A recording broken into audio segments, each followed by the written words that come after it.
দল ছেড়ে বিজেপি করায় এবং জব কার্ডের টাকা তুলে না দেওয়ায় বৃদ্ধকে মারধর, থানায় অভিযোগ।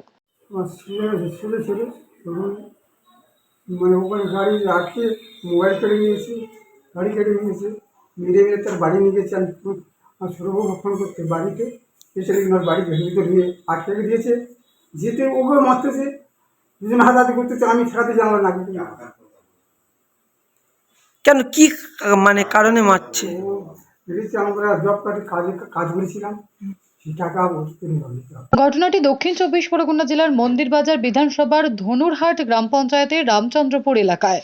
উল্লেখ্য, এলাকার কয়েকজন বাসিন্দা জব কার্ডে কাজ করে টাকা ঢোকার পর তাদের টাকা তুলে দেওয়ার জন্য শাসক দলের এই নেতা বলেন, সেই টাকা না দেওয়ায় বাজার থেকে ফেরার পথে বৃদ্ধ সুশীল মণ্ডল, প্রবীর মণ্ডল সহ কয়েকজনকে লাঠি দিয়ে মারধর করে বলে অভিযোগ। বাজার থেকে আসতে এলাম, হঠাৎ 4-5 জন মিলে আমাকে অ্যাটাক করেছে। অ্যাটাক করে লাঠি এনে কারা ওরা? কারা? ওরা টিএমসি লোক, এখানে মেম্বার সভাপতি, ওটা সভাপতি কি নাম? তপন মুখার্জি, বাসু মণ্ডল, নিতাই মুখার্জি আর সন্তু মুখার্জি এসে অ্যাটাক করে রড এনেছে, পাশে তারা এনেছে, আমাকে মেরেছে। সব মোবাইল ছিল, আমার মোবাইল, সাইকেল, বাজারের ব্যাগ ফ্যাগ, টাকা পাকা ছিল, সব নিয়ে 4,500 টাকা ছিল, সব নিয়ে নিয়েছে। আমার বাড়িতে মারতে মারতে নিয়ে গেছে। হঠাৎ আমাকে লাস্টে আমার এই বাড়িতে আমার বৌমা দেখে আমাকে ছাড়িয়ে এনেছে, আমাকে পানের ভয়ে আমার বাড়িতে অ্যাটাক করতে সবসময়। আপনাকে কেন মারছে? আমি জব কার্ডের হলদার কাজ করি, সেই টাকা দাবি করতে আমার বাড়িতে গিয়ে আমাকে বাড়িতে শাসিয়ে আসতে টাকা দিতে হবে, নাহলে পিঠে আমি আদায় করে নিয়ে নেবো। আর আমার বাড়িতে আমার বউয়ের আমার বৌদি লক্ষ্মীর ভাণ্ডার টাকা তুলে সেই টাকা তুলে দিতে হবে, বাসু মণ্ডল মুখার্জি, তপন মুখার্জি আর সন্তু মুখার্জি আর নিতাই মুখার্জি টাকা তুলে দিতে হবে। আর এটা দিইনি বলে আমাকে অ্যাটাক করছে। এটা সম্পূর্ণ ভুল দাদা। ওরা পুকুর কাটার সময় আমার কিছু টাকা ধার নিয়েছিল, বলেছিল দাদা খুব অসুবিধা, গরিব লোক, আমরা জব কার্ডে কাজ করেছি, টাকা পেলে দিয়ে দেবো, শোধ করে দেবো।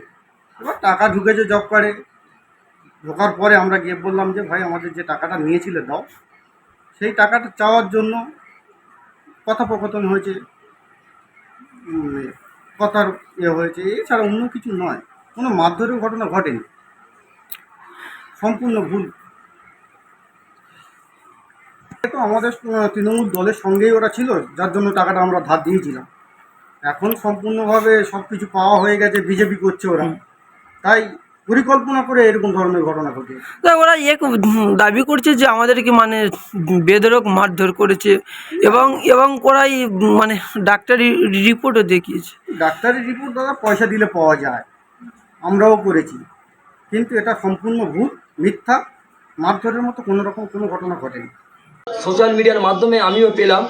তো মূলত এই রাজ্য সরকারে যারা মানে বুথ স্তর থেকে রয়েছে, যেসব ছোটোখাটো ফুচকে নেতারা, এরা এগুলো এক ধরনের বলতে তোলা মানে যে মানুষ যে কাজ করেছে জব কার্ডের, সে হয়তো পুকুরের একটা কাজ করেছে, পুকুর কেটেছে, সেই টাকাটা নেওয়ার জন্য তার লাঠি দিয়ে মারধর করছে।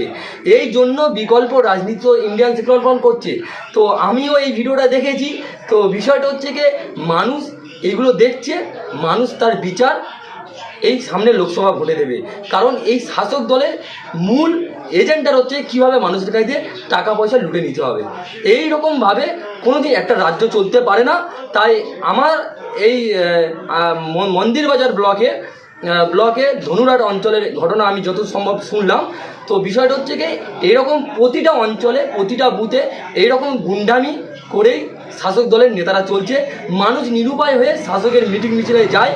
মূলত মানুষ ওদেরকে মন থেকে ছুঁড়ে ফেলে দিয়েছে, কারণ শাসক দল যেভাবে দুর্নীতির মধ্যে ঢুকে গেছে। আর এই যে জ্বলন্ত একটা প্রমাণ, লোকসভা আসছে, এই লোকসভা ভোটে এর রায় মানুষ জানাবে। কারণ মানুষ কখনো, পশ্চিমবঙ্গবাসী কখনো এই গুন্ডামির পক্ষে রায় দেয় না। মানুষ গণতান্ত্রিক মানুষ, এনারা হচ্ছে কি শান্তিপ্রিয় মানুষ, এনারা ঠিক জায়গায় ঠিক বোতামটা টিকবে। কারণ এই মুহূর্তে বাংলায় যদি প্রতিবাদী কোনো দল হয় এবং গরিব অসহায় প্রান্তিক মানুষের কোনো দল হয়, সেটা ইন্ডিয়ান সেকুলার ফ্রন্ট। আরও একবার এই লোকসভা ভোট থেকে তার প্রমাণ বোঝা যাবে। কারণ এই শাসক দলে পুরো নিচে থেকে আর ওপর পর্যন্ত চুরি ভরা। সেই জন্য তার এই একটা জ্বলন্ত প্রমাণ এই মন্দিরবাজার ব্লকের ধনুরাটা অঞ্চলে। বাজার এলাকায় 100 দিনের টাকা ঢুকেছে এক গ্রাহকেরিতে, টাকা দেয়নি বলে তাকে মারধর করা হয়েছে, থানায় এফআইআর হয়েছে। আপনি কি বলবেন এই বিষয়ে? দেখুন, তৃণমূলের যা চরিত্র তার একেবারে দাঁত লোক বেরিয়ে পড়ছে এই নির্বাচনে। এই নির্বাচনে মথুরাপুর লোকসভা শুধু তাই নয়, মন্দির বাজারেও, বিশেষ করে মন্দির বাজারে আমার নিজের বাড়ি, সেখানে মন্দির বাজারে অলরেডি তারা বুঝতে পেরেছে মথুরাপুরে ধরাশায়ী হয়ে যাবে। সেই জন্য এখন তাদের মধ্যে এই টাকার ভাগাভাগি চলছে।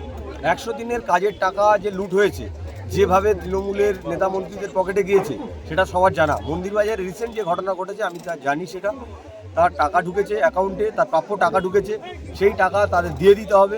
সে কিছু টাকা রেখেছিল বলে তাকে মারধর করা হয়েছে, তার সাইকেল কেটে নেওয়া হয়েছে। আর পুলিশ প্রশাসন তার যে জঘন্য রূপ প্রকাশিত হয়েছে, মন্দিরবাজার আইসিকে আমি বলেছি যে আপনি দ্রুত এর ব্যবস্থা নিন। উল্টে তার নামে কেস করা হয়েছে, সেই ছেলেটির নামে কেস করা হয়েছে, তার সাইকেল রেখে দেওয়া হয়েছে থানাতে।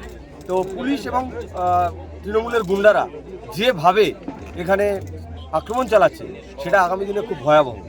বিশেষ করে আপনি দেখুন, যদি আপনি ক্রিমিনাল যারা তাদের বিরুদ্ধে আপনি লড়তে পারেন, কিন্তু পুলিশ আর ক্রিমিনাল যদি এক হয়ে লড়ে, টিএমসি যেটা করছে সেটা কিন্তু ভয়াবহ রূপ নিতে চলেছে। কিন্তু আমার বিশ্বাস মন্দির বাজারের মানুষ, মথুরাপুরের মানুষ এই প্রতিরোধ গড়ে তুলবে এবং এই প্রশাসন এবং এই তৃণমূলের গুন্ডা এবং চোরেদের যথাযোগ্য জবাব দেবে এই 2024-এর Lok Sabha. Bureau report, D Bangla news.